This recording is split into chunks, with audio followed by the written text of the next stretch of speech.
Vamos lá, pesca maravilhosa, Evangelho de Jesus, segundo Lucas, capítulo 5.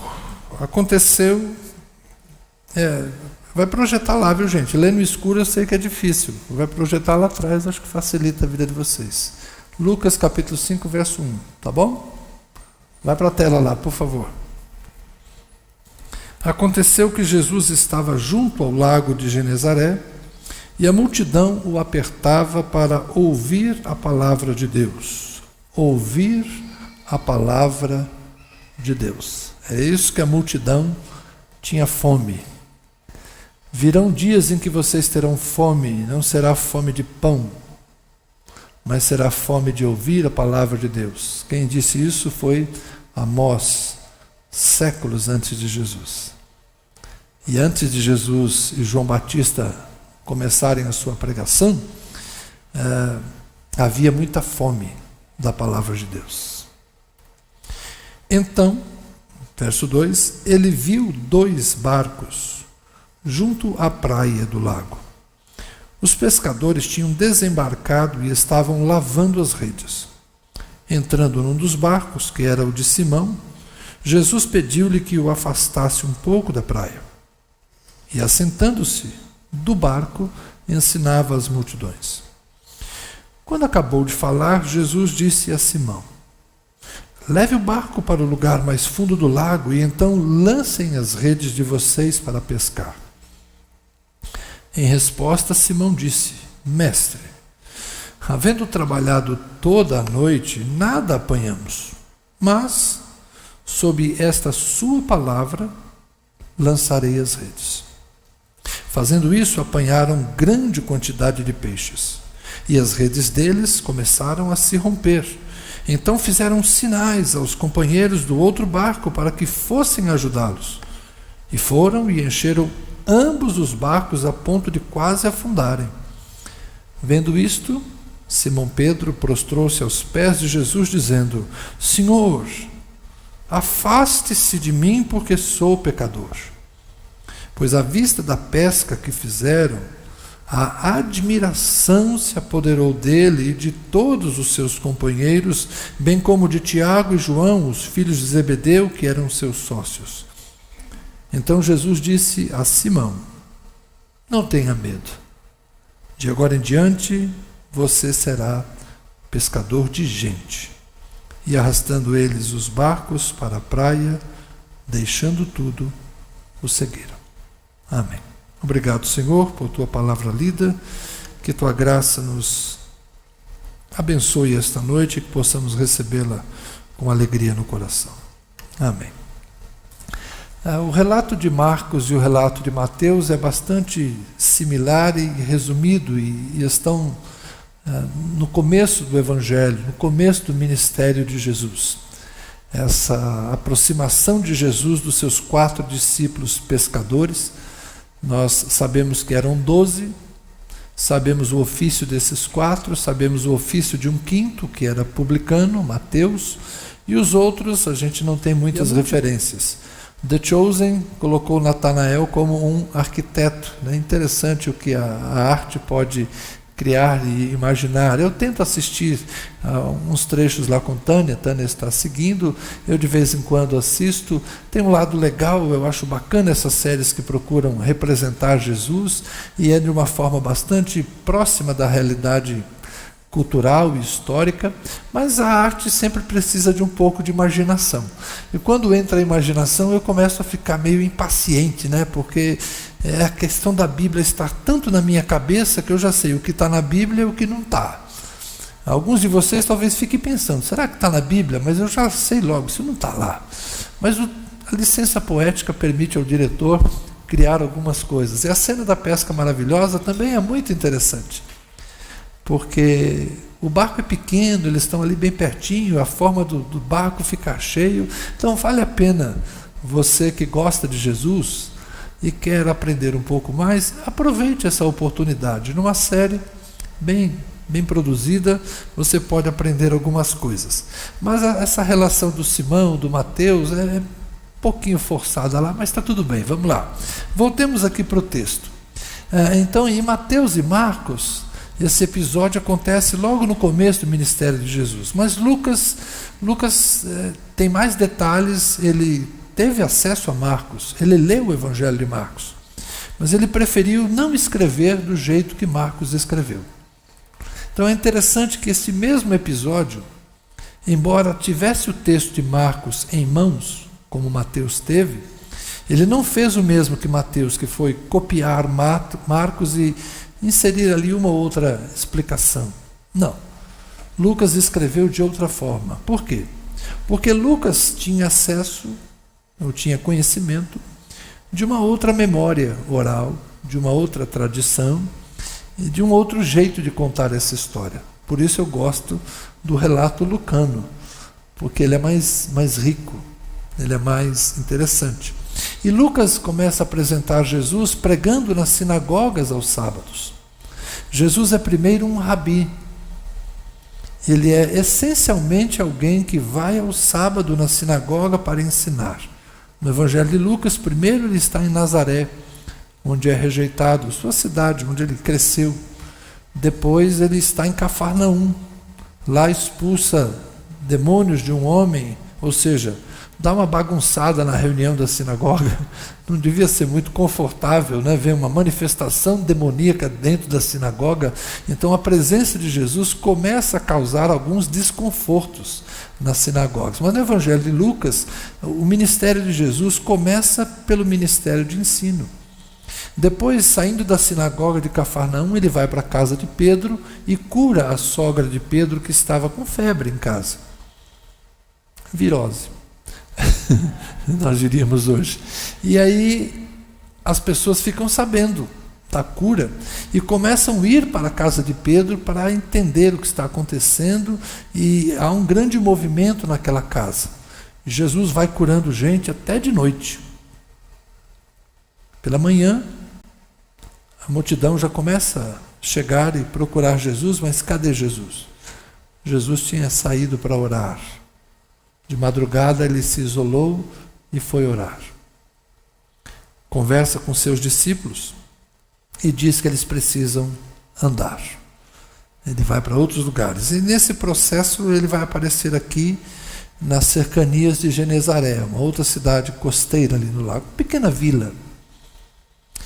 E as multidões estão atrás de Jesus. Por quê? Eles querem ouvir o ensino de Jesus. Então Lucas faz uma escolha para mostrar Jesus primeiro como mestre e depois mostrar Jesus como quem tem poder sobre demônios e poder para curar enfermos. Esses três ministérios, vamos chamar assim, de Jesus, eram perfeitos, eram completos. Ele é o mestre perfeito, que ensina como mais ninguém, ensina como quem tem autoridade. Ele não é como os escribas e fariseus, que ficam o tempo todo se escorando na autoridade de outro, porque era assim que eles ensinavam. O rabino fulano disse isso, o rabino fulano disse aquilo, está escrito assim no profeta tal. Então o tempo todo os escribas e fariseus ensinavam, lastreando a sua palavra na autoridade de outros. Rabinos anteriores, textos da Escritura, e Jesus ensinava as Escrituras, mas de uma forma que lhe era peculiar, própria. Jesus é um rabino diferente. As pessoas começam a ver nele a sabedoria de um rabino, mas começam a se perguntar de onde lhe veio essa sabedoria? Com que ele estudou? Nós não vimos aqui ele crescer, por isso que em Nazaré ele foi rejeitado. Ele não é o filho do seu Zé e da dona Maria? Não cresceu aqui entre nós? Os irmãos dele não estão aqui? O pai dele era carpinteiro, como é que ele sabe essas coisas todas? Daí o motivo da rejeição de Jesus em Nazaré, e ele dizer, profeta em casa não tem honra, não é? Então o ensino de Jesus era cativante e era diferenciado. A autoridade sobre demônios, Jesus não é o único que praticava exorcismo naqueles dias, mas a questão de cura divina em Jesus é singular. Nunca houve ninguém antes, nunca haverá ninguém depois que curasse todo tipo de enfermidade. Isso aí é ele. Não é? Talvez, como escreveu Isaías, profeticamente, ele levou sobre si as nossas enfermidades. É claro que uma exegese de Isaías seria um pouco diferente, não estaria falando só de doenças físicas, mas em Jesus, todas as enfermidades eram curadas. Por Jesus não falhava. Não é? A gente ora em nome de Jesus. Por isso que eu disse que a pastora Alfa nos ajudou muito com essa música. Não é? Pedro e João entrando no templo dizendo, Pedro foi quem disse, não tenho ouro, não tenho prata, mas o que eu tenho eu te dou. Em nome de Jesus, levanta e anda. Hoje a gente fala, temos prata, temos ouro, e em nome de Jesus vamos comprar uma cadeira de roda para você. Nós não somos mais como naqueles dias. Mas de vez em quando a gente vê um milagre, não é? De vez em quando a gente vê. Eu mesmo já fui abençoado por Deus por ver 2 milagres dessa natureza. Um era de uma criança muito pequena, um bebê de colo, talvez uns 10 meses, e a mãe dele trouxe ele na igreja para que a gente orasse. O avô da Tânia era o pastor. Eu tinha passado o dia na igreja, naquela época 12 horas de oração, a gente tinha passado o dia na igreja. Então de noite nós estávamos já no culto da noite, e a mãe veio com a criança. O pastor Joaquim pediu que eu segurasse a criança, porque a criança era pesadinha, e eu peguei a criança, uma criança loira, linda, e oramos por ela. E eu, movido pelo Espírito de Deus, disse para aquela mãe, hoje você achou graça aos olhos de Deus, seu filho está curado. Mas eu não sabia exatamente o que aquela criança tinha. Ela só pediu para orar por uma enfermidade. 4 anos depois ela voltou na igreja, a criança correndo, e aí ela veio contar o testemunho. Meu filho tinha uma doença neurológica, que os médicos disseram que ele nunca se moveria, que ele não firmava nem o pescoço. A gente soltava o meu filho, ele já tinha uns 10 meses, do jeito que você colocava ele caía, porque ele não tinha coordenação motora.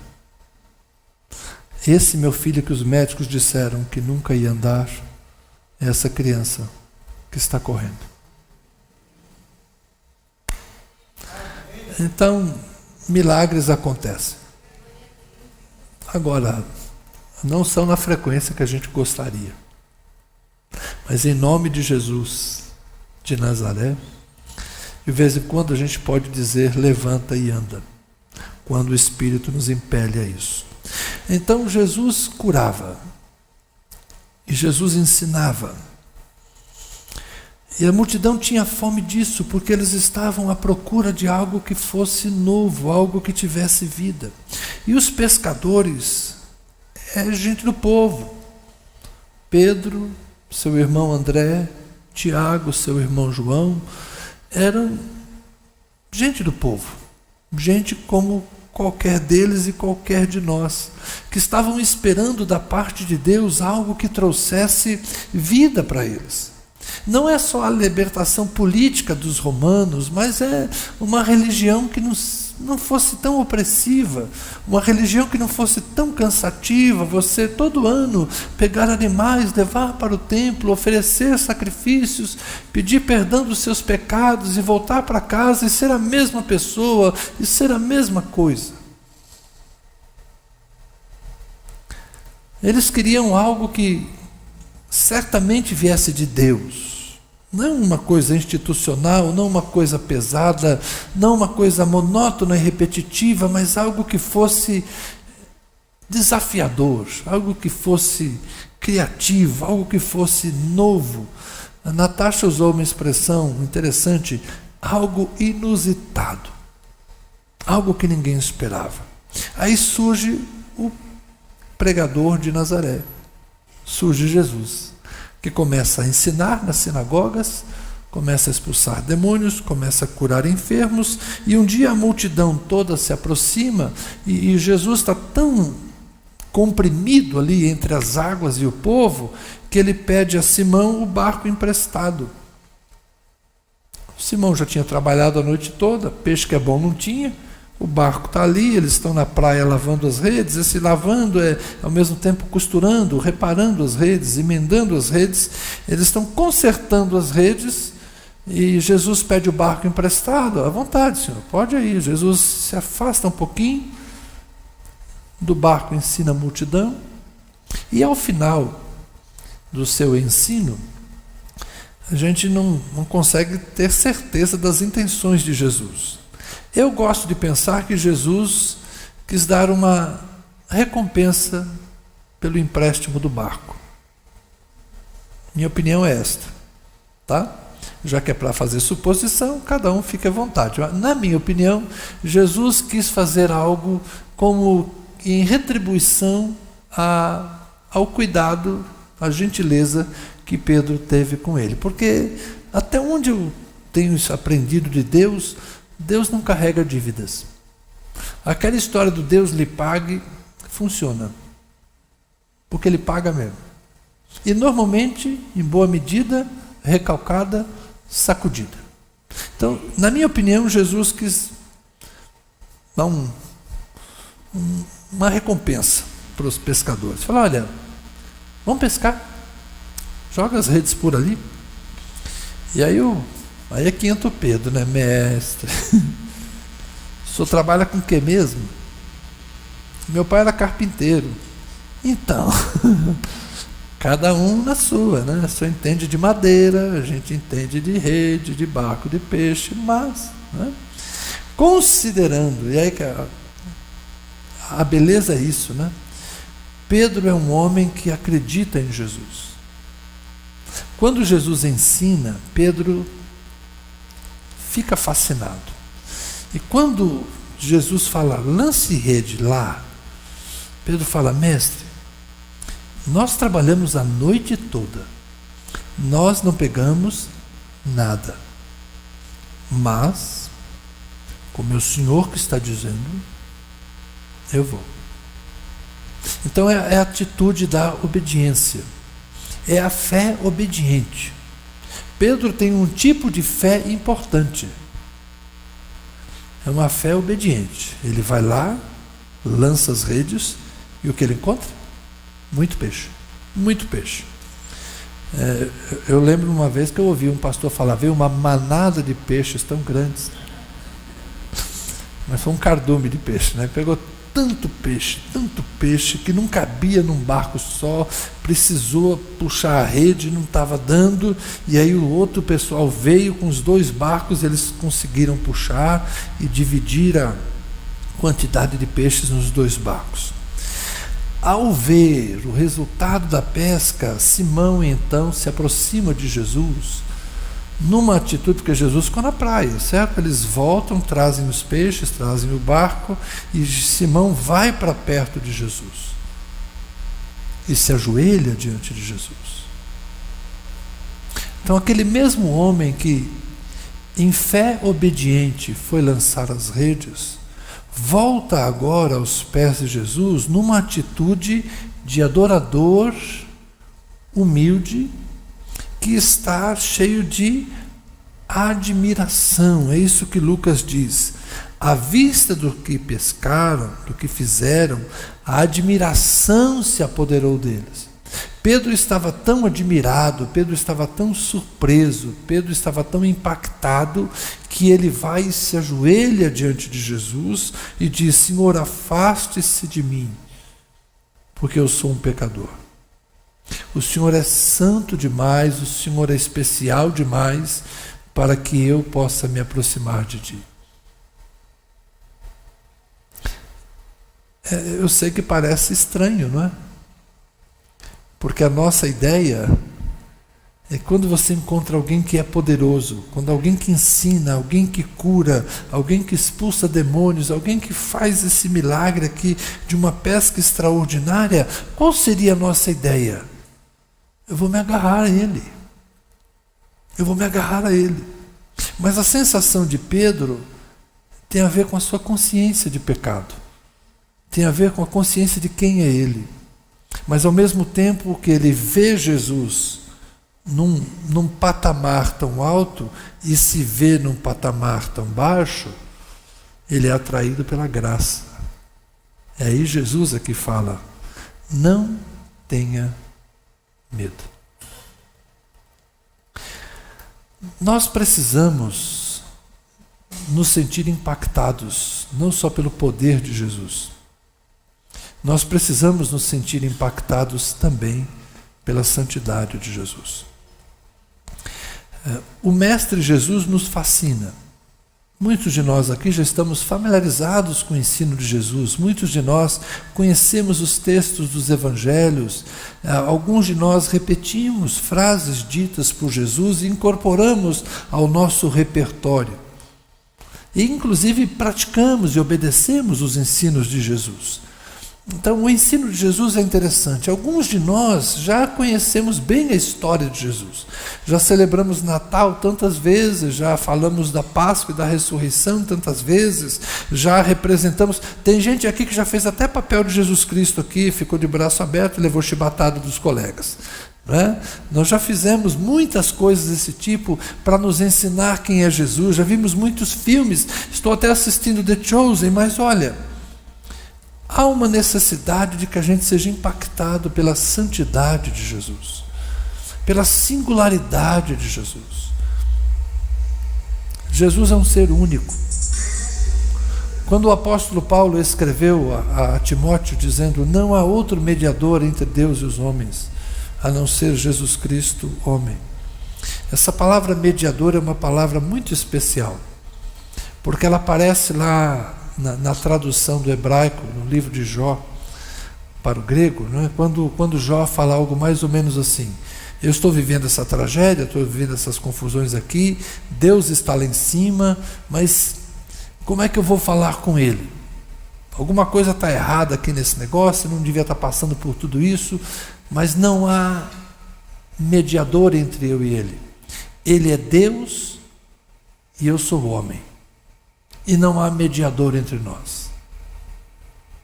Essa palavra que Jó se queixa de não haver um mediador é a mesma palavra que Paulo vai usar quando escreve a Timóteo, falando que Jesus é o mediador. Por quê? Porque quando Jó disse: eu sou homem e ele é Deus, agora Paulo pode dizer: tem alguém que é homem, mas também é Deus. Essa é a mediação. Por isso que Jesus é o único mediador, porque ele tanto é homem como ele é Deus. E aqui Pedro está vivendo essa experiência de estar diante de alguém que ele percebe que não é um homem comum. Não vou dizer que ele já tem aqui nesse momento uma compreensão de Jesus como Messias. Isso vai aparecer lá adiante quando ele diz: tu és o Cristo, o Filho do Deus vivo. Mas aqui Pedro começa a ter uma convicção de que Jesus não é alguém comum. Afaste-se de mim, eu sou pecador. Mas Jesus diz para ele: vem comigo. E eu gostaria de encorajar você a procurar conhecer esse Jesus que é homem e é Deus. Conhecer esse Jesus na sua integralidade, na sua totalidade. Esse Jesus que se fez carne e habitou entre nós, mas igualmente esse Jesus que manifesta a glória do unigênito do Pai. Jesus é este ser único, singular, como eu disse, complexo, pleno, difícil da gente entender, porque só Ele é como Ele, não há como comparar para nós hoje. Nós não somos como Pedro, que pôde viver com Ele, nós apenas o sentimos de forma espiritual, mas eu gostaria de convidar você a procurar conhecer esse Jesus, que não é um homem comum, e que não é um Deus ídolo, porque os ídolos são mortos, mas o nosso Deus, Jesus, é um Deus vivo, é um Deus presente, é um Deus que fala, é um Deus que ouve, é um Deus do qual nós podemos nos aproximar. Então, embora a gente se sinta pecador perto dele, a gente se sente imperfeito perto dele, a gente se sente em dívida perto dele, Eu não sou digno. Mas Ele nos convida para perto de si e Ele diz, venha comigo. Então, a primeira coisa que eu quero destacar nesse texto é isso. Jesus é especial, Jesus é diferente, Jesus é tudo que a gente busca e Ele está acessível. Ele não está longe de nós. Ele quer ser conhecido, Ele quer ser encontrado. A admiração pode nos alcançar. Se você de fato conhecer quem é Jesus, como Pedro, você vai admirar-se dele. Mas eu quero ir um pouquinho além e dizer que Jesus também convidou Pedro para uma missão. De agora em diante você vai ser pescador de gente. Jesus chama um pescador para continuar a ser aquilo que ele sabe ser. Você pesca peixe? Daqui para frente você vai pescar gente. Se você fosse um oleiro, talvez Jesus dissesse, você modela barro, eu vou te ensinar a modelar pessoas. Se fosse um músico, talvez Jesus dissesse, olha, você canta as belezas que saem do seu coração. Eu vou te ensinar a cantar as belezas que saem do coração de Deus. Jesus pega aquilo que a gente sabe fazer e potencializa e transforma em algo que só Ele pode fazer. Jesus quer nos usar nos nossos dons, nas nossas habilidades, nas nossas competências, mas potencializá-las para que a gente faça algo para a glória dele. O que Jesus queria é que Pedro fosse um discípulo. Porque uma coisa é a multidão atraída pelo ensino de Jesus. A multidão atraída pelos milagres de Jesus. Os curiosos para ver o que Jesus está fazendo, quem é esse profeta galileu. Outra coisa é o discípulo chamado para andar perto e aprender dele para fazer aquilo que ele faz. Jesus convidou discípulos para fazerem aquilo que ele faz, mais uma vez citando o hino que ouvimos hoje, em nome de Jesus de Nazaré. A gente trabalha para Ele. A gente faz o que Ele faz porque fazemos no poder que Ele nos delega. Então o convite para ser pescador de gente é adaptável a mim e a você. O que você faz? Jesus quer que você faça para Ele. Você não precisa mudar de profissão. Não precisa mudar de bairro. Não precisa mudar de família, de casa. Você precisa mudar de coração. E quando o coração da gente muda, tudo começa a mudar. É um convite para que eu e você sejamos discípulos que façam discípulos. Nós precisamos ter consciência que a missão continua. Talvez você diga, pastor, mas já tem tanto crente na terra, mas já tem tanta igreja, todo mundo que eu vou falar de Jesus já conhece Jesus. Eu não estou dizendo para você falar novidade para as pessoas. Isso aí é meu trabalho. Não, brincando. As pessoas não estão procurando novidades. As pessoas precisam conhecer um Jesus vivo. Não é transmitirmos informações, é transmitirmos vida. Tem muita gente que conhece o Evangelho, mas que ainda não foi impactado pela vida do Espírito. Não conheceu ainda a experiência do novo nascimento. Não teve ainda a experiência de um encontro genuíno, profundo, verdadeiro com Deus. E essas pessoas precisam de ajuda. Talvez sejam nossos filhos, talvez sejam nossos netos, que precisam se encontrar mesmo com Jesus. Precisam ver a si mesmos como pecadores que precisam de arrependimento. Nós precisamos ajudá-los. Talvez o discípulo que você precise formar não esteja tão longe de você quanto você pensa. Mas se você não assumir-se como um discípulo, você não terá condição de discipular. Então, faça-se um discípulo. Ajoelhe-se aos pés do Senhor e siga-o de perto, né? Renda-se a Ele, siga-o de perto. Desenvolva as qualidades de Pedro, uma fé obediente. Porque às vezes a gente pode dizer: ah, não, Jesus, isso aí que o Senhor está pedindo eu já fiz a noite toda e não funcionou. Não, é a palavra dele. Na palavra dele a gente lança a rede. Desenvolva uma fé obediente. Desenvolva uma consciência de si mesmo, que é uma consciência de certa dose de humildade, mas ao mesmo tempo de percepção da grandeza e da santidade de Jesus. Estabeleça um relacionamento com Jesus que seja assim.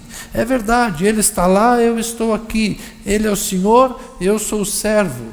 Ele é o Deus que se revela, eu sou o homem pecador alcançado por sua graça. Mas é nesse encontro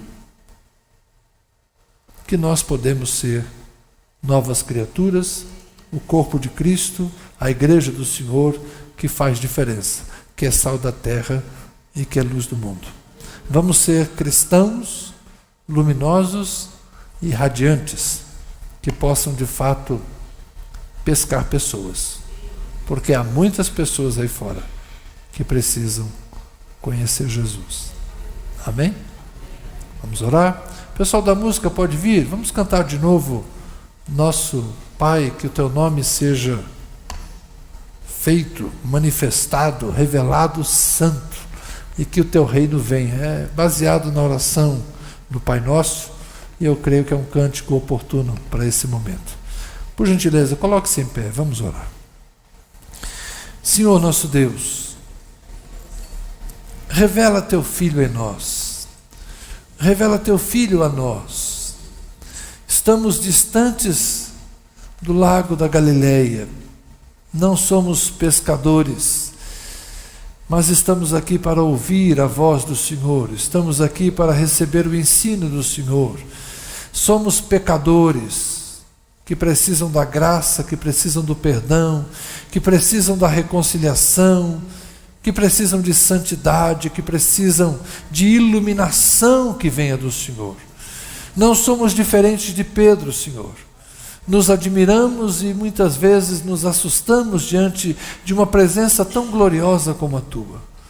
Quem somos nós para nos aproximarmos do Deus vivo? Mas, Senhor, é pela fé e com humildade que nós nos aproximamos por meio de Jesus Cristo. É pela cruz de Jesus Cristo, é pelo sangue derramado na cruz para a remissão dos nossos pecados que nós ousamos levantar os nossos olhos e dizer: Senhor, nós estamos aqui, nós queremos aprender de Ti, nós queremos ser Teus discípulos, nós queremos andar contigo, nós queremos Te seguir. E a nossa oração, Jesus, por nós todos agora, pelos que estão aqui, pelos que estão longe, é que o Senhor se revele a nós.